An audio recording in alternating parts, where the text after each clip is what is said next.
Hello, welcome to a video. How's it going? Today, as you might see from the title, we're going to fold a regular pentagon.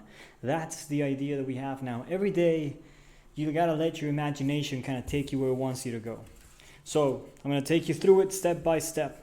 First, we need a square reference. So, if you don't have a square, get a square.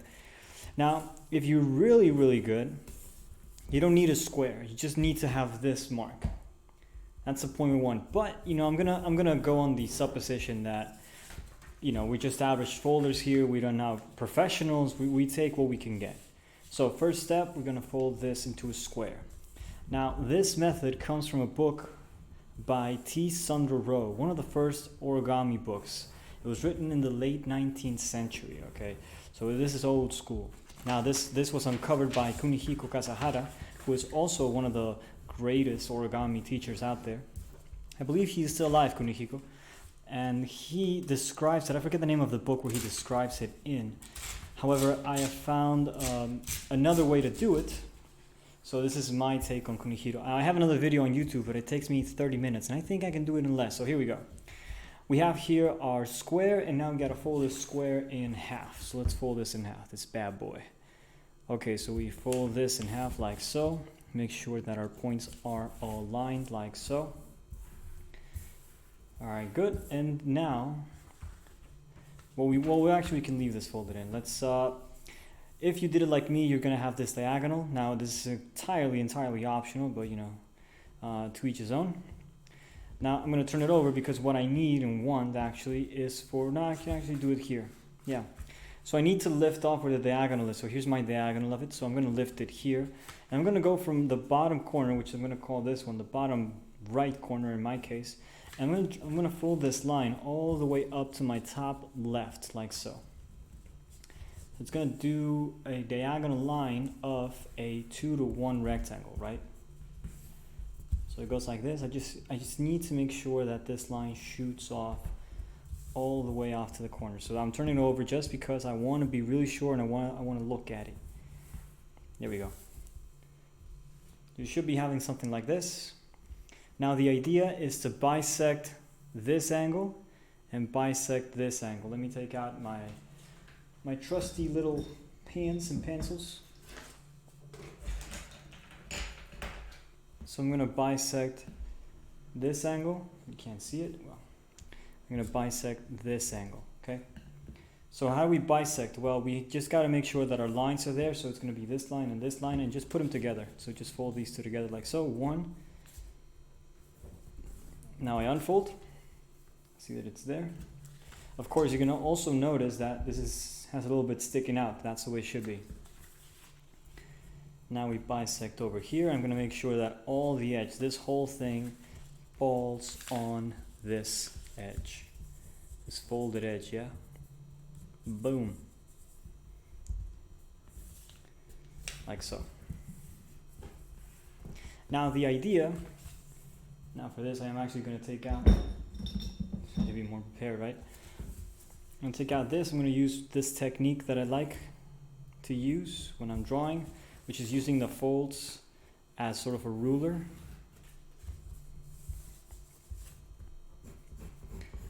This is called an incenter, right? It's the point where the bisections of all three corners of a triangle meet. They'll always have this.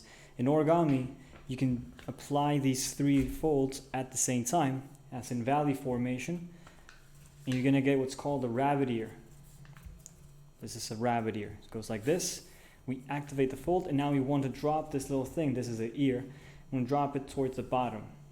Right? So just to recap, we had it here. We did the rabbit ear, and now it goes down towards the bottom right, if you will. And you can have it both ways, doesn't really matter, but what we really need is for at least this one. So if you're going to do one, do this one. You can do both, but if you're going to do one, do this one. Now we unfold. I'm going to use my trusty little red line here to draw this line. Now what I need is to copy the distance from this point right here, my fingers, I don't know if you can see that.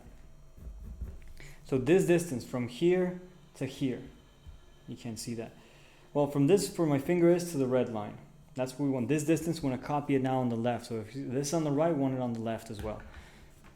So we fold. You can extend this if you want. I wouldn't recommend it. We don't really need it. We just need the little point there. So, you know, you can do tricks. You can do it with a little pencil, or you can just keep this folded in like so, like I'm doing it here, holding it together, and just lift it in such a way you can manage it, just keeping it tight, and just do a little crease. Now, I'm making sure here that on the back, this line is also matching on the edge. These are falling together, so.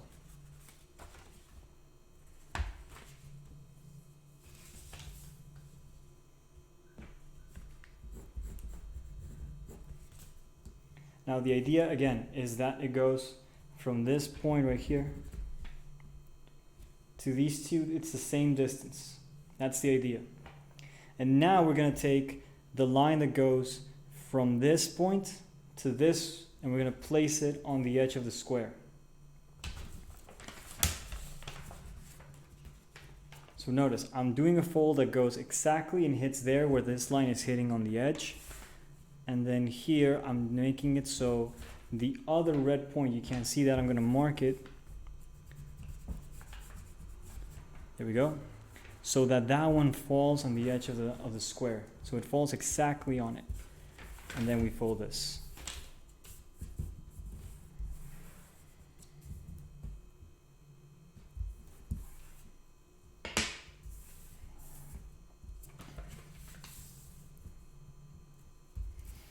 Now we do it again for this other one. Well, now that we do it again, we can copy it on the other side. So this is a great moment to practice our mirrors.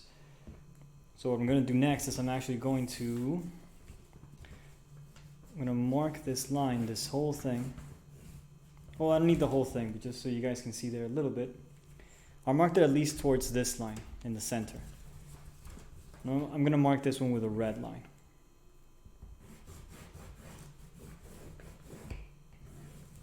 So here's the challenge, if you want to take it up. I'm going to fold this line first as a valley, and then I'm going to fold this line second as a mountain.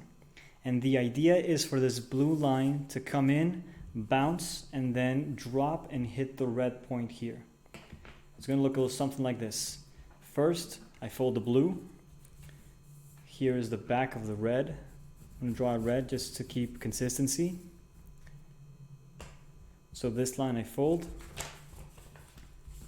I see that it bulged just a little bit.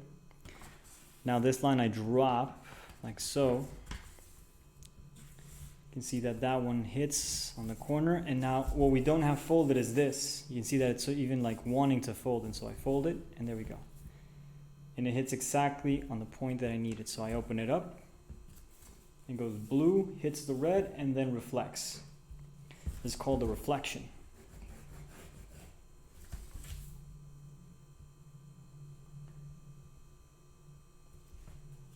Hits, bounces, and hits. Now I'm going to extend this line.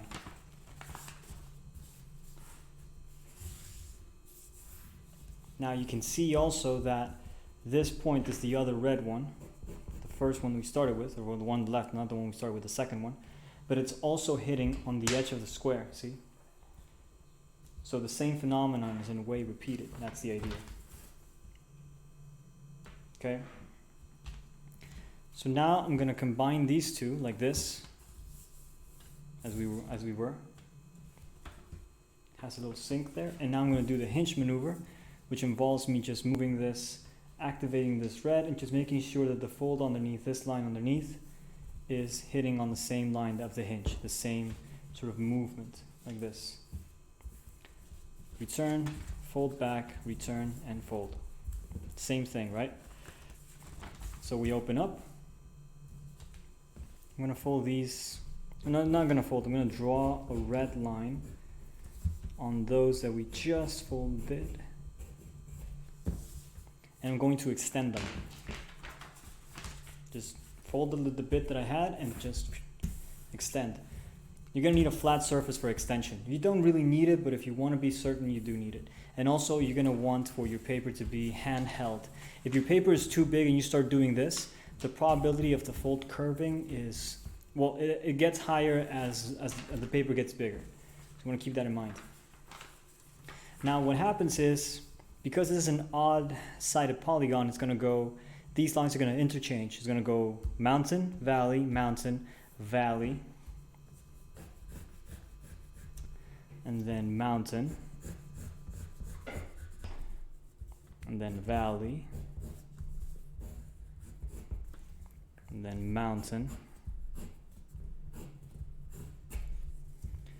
and then valley right there. So we just need to just put the folds in where they need to be. So mountain, valley. This is valley, this is the one that's mountain. So is this one. That's a valley, valley. This one's a valley, valley, and boom, boom, and there we go. So because this is an odd-sided polygon, if I were to do the divisions, if you saw the other video I did on the regular dodecagon, you know what, this might be a great moment to go into the decagon instead of the pentagon. So in the beginning I said that we're gonna, oh, you know what I'm gonna do?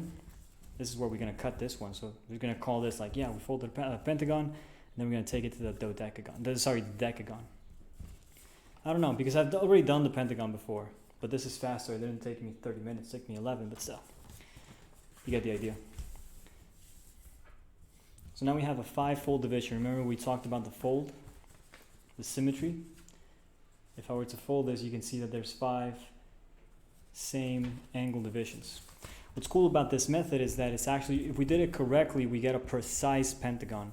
There's what's called a Japanese method, and it's not like this. It's not like this at all. It has a little bit of a difference, but that one will not result in an exact pentagon. Now, it does happen because it's a mathematically exact instructions that, you know, because we're human and because we're dealing with things that are in our hands, and there's all these things that could go wrong, you know, the probability that it does go wrong is quite high. So it might need some, you know, what I'm doing here, just moving and putting things in order just so that all the angles are the same, right? So if I say, you know, these two are the same because they're on the same, so if I slide my finger, I touch both edges at the same time, and then these two are the same, and so if I move this one to my right and I make sure that this is the same to them, and then I put it on the left and this is the same to them, I can say that all 5 are the same because these two are the same, and then these two are the same to this one that's moving back and forth, and this one is the same to this one, so all 5 are the same. This is a great little exercise for kids, right? I think, but maybe not. Okay, so now we move on. Here's the next idea, which is, I think, pretty cool. Let me just orient myself here. All right, here we go. The line that we're looking for is going to drop from this blue line that's hitting on the bottom, and it's going to go to the other blue line. And this red line is going to fall on itself. So here we go.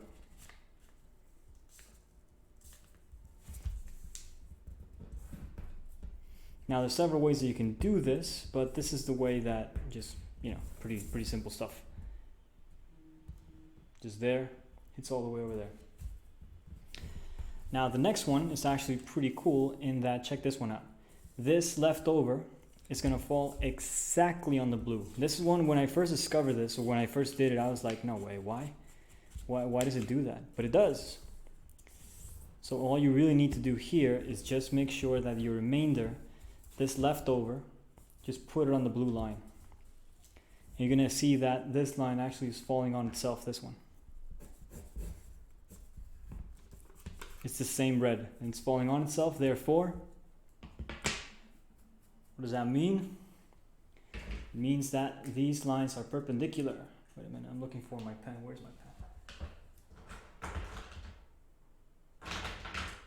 I have here some Sharpies here.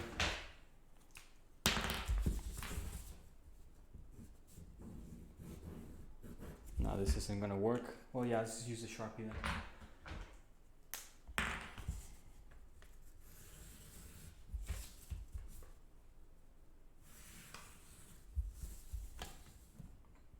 So what I'm talking about being perpendicular is this one, this angle. Because this red line is falling on itself. So just copy this now on the other side, which is replicate this. Just after the blue point hits on the edge right there, just make sure that it falls on the line.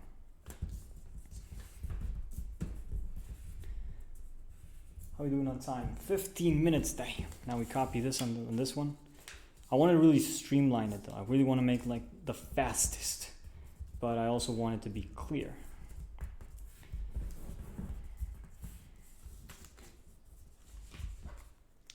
Can't have everything.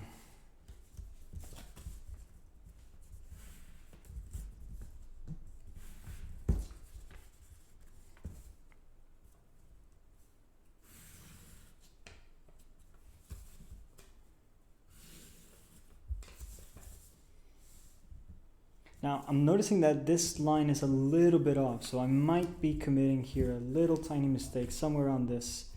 There should be a tiny mistake. So let me just see if I can find it. I think I have found it. Wait a minute. I was going on the blue instead of the fold. See, this is why drawing the fold lines is sometimes a little bit of a... There we go. Yeah, that was it. So anyway, that makes it for a pentagon. So what I'm gonna do, just because time, I'm gonna fold these back, and then that'll be the screenshot, and this will be the video. And now I'm gonna do the pattern on the next video, which I think should take less time to do than this one. So I hope you enjoyed it. Thank you for your time. Appreciate it. Take care. Have fun. And fold on.